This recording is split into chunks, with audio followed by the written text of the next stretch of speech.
Bonjour, ici c'est Soleil du Nord. Bonjour du Pas-de-Calais à tous et à toutes. Voilà, je fais une vidéo sur les TOTS d'ESMI. Alors on est le 17 avril. Et pour faire voir un petit peu où est-ce qu'on en est au niveau d'ESMI et des techniques qu'on utilise. Là par exemple, ici j'ai un manguier que j'ai fait à partir d'un noyau qu'on achète dans le commerce tout simplement, hein. C'est ce genre de noyau. Je sais pas si on va bien le voir parce qu'il y a du soleil aujourd'hui. Alors moi là c'est simple, hein, j'achète la mangue. Je le fais sécher, je casse l'enveloppe et je récupère la graine. Voilà, que je mets directement dans un Kleenex. Et je le laisse à l'humidité et à la chaleur. Et au bout d'un certain temps, il y a un germe qui apparaît. Et ben là, après, je le repique dans un pot. Et voilà ce que ça donne au bout d'un mois. Un petit arbuste qui est sorti. Et là, c'est celui-là, il est un peu plus vieux. Donc voilà. Il a été planté le 12 2017. Donc au mois de décembre. Et là, il se développe bien. Alors ici, un autre principe aussi, c'est les dates. Alors des dates du commerce aussi. Les noyaux, je les laisse tremper une quinzaine de jours dans l'eau, en changeant l'eau régulièrement. Et là, j'ai planté 12 noyaux. Et j'ai récupéré 5 dates, 5 datiers. Alors le principe, moi j'essaie vraiment de simplifier les choses au maximum, hein. C'est pour ça que je ne cherche pas des systèmes complexes pour faire ça. J'essaie de trouver des choses vraiment simples. Ça c'est un exemple. Alors, ici, là, il y a encore une mangue qui va certainement bientôt pousser. Là. Encore une ici. Donc voilà. Là, je vais essayer de faire toutes des petites vidéos à thème parce qu'il y a des gens qui me demandent pas des conseils, mais des petits renseignements sur Internet. Donc je voudrais faire voir mes techniques. Hein. C'est les miennes tout simplement. Vous piochez ce qui vous intéresse, hein, parce que moi je pioche dans les autres vidéos. Voilà les semis. Là, c'est des poireaux. Je sais pas si on les voit bien. Cocopelli qu'on a commandé cet hiver. Ça permet de refaire ses semences régulièrement. Là, on a la salade Lola Rossa. Là, on a des melons sucrins avec des graines que j'ai récupérées de l'année passée. Vous voyez, ça c'est bien parti. Là encore un pêcher que j'ai fait à partir d'un noyau. Ici, des abricotiers. Pareil, le même principe avec des noyaux. Alors moi je ne cherche pas de complications, je prends les noyaux, je les mets dans du terreau et je les arrose. Ils ont passé l'hiver à végéter, il n'y a rien qui est sorti, puis là au début du printemps, voilà, 4 abricotiers. Alors ici des choux cabus, ça c'est pour faire la choucroute. Tous les ans on fait une dizaine de kilos de choucroute. Toujours pareil avec des semences reproductibles. Alors ici on a les tomates. J'ai à peu près une vingtaine de sortes de tomates. Toujours pareil, toujours des graines reproductibles. Donc là j'ai fait des commandes sur Cocopelli. Et ensuite j'utilise les graines que je récupère d'année en année. Donc, ce qui fait que les graines deviennent résistantes au terroir et au temps, je pense, hein, tout doucement. On arrive à faire une génération adaptée. Donc on va voir à la longue ce que ça va donner. Alors ici la vigne qui a débourré là. On est le 17 avril, là on a une belle journée de printemps, parce que le mois de mars a été triste, pourri. Ici on a les fraisiers en fleurs dans la serre, donc on va manger des fraisiers de bonheur, des fraises pardon de bonheur. Là la salade, piquée directement, donc qui est déjà pas bien avancée, des épinards,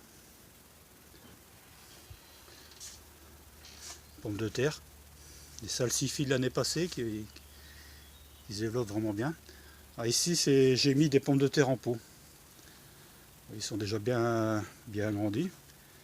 Ça c'est par exemple, ce sont des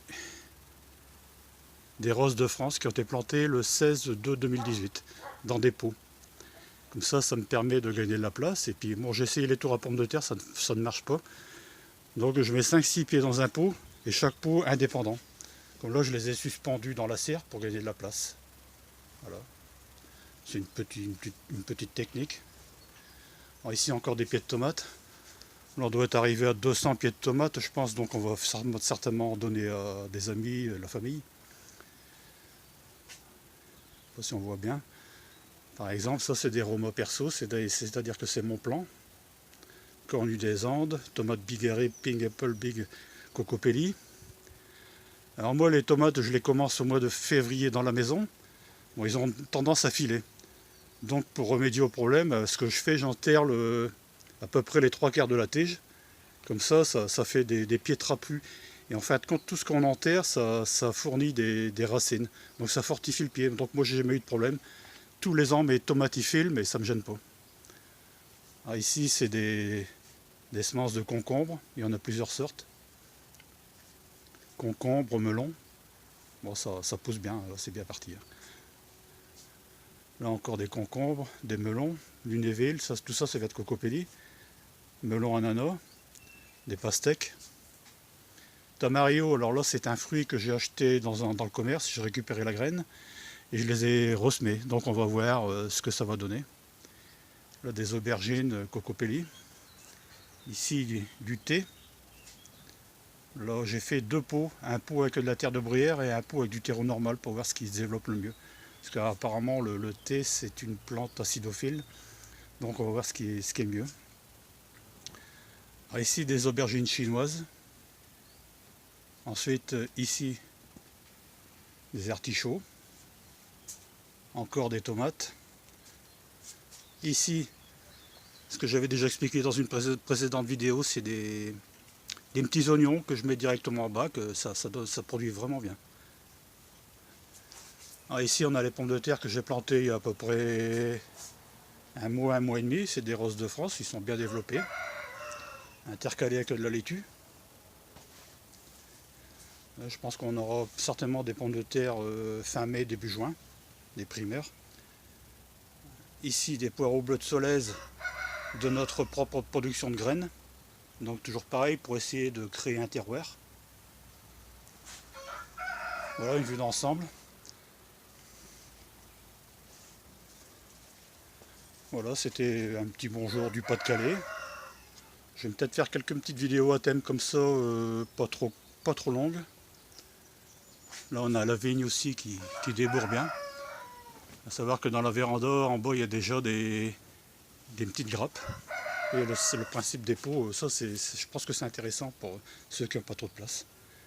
Donc j'en ai 2 ici dans la serre. J'en ai 2 par ici que je viens de planter avec des râtes. Voilà. Et j'en ai fait 4-5 dehors. Donc pour les gens qui n'ont pas trop de place, je pense que c'est un système intéressant, mais par contre la tour à pommes de terre, moi j'y crois pas. J'ai déjà essayé, ça marche pas. Voilà, la Copernic. Bon bah écoutez, sur ce, je vais vous laisser. Je referai peut-être une vidéo tout à l'heure sur les systèmes de contenants pour essayer de gagner de la place à l'extérieur aussi. Voilà.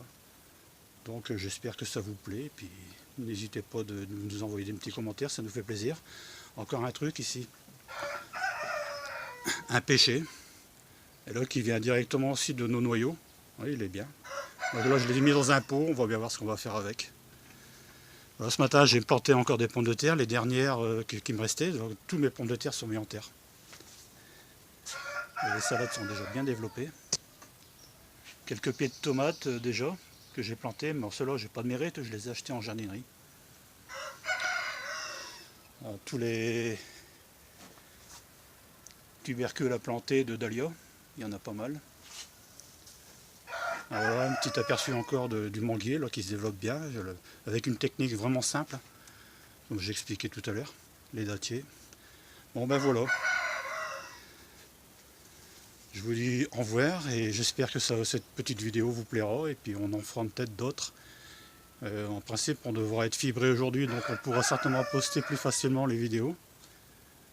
J'avais un caméscope mais il tombe en rade, donc je continue avec le téléphone. Voilà. Là encore un petit truc aussi, là c'est des tournesols géants qui devraient faire à peu près 3 mètres de hauteur. Là encore les tomates, hein, toutes sortes de tomates, une vingtaine de sortes différentes, des noires de Crimée.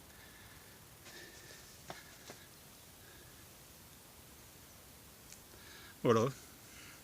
Écoutez, bon courage à tous et puis bon jardinage et à bientôt.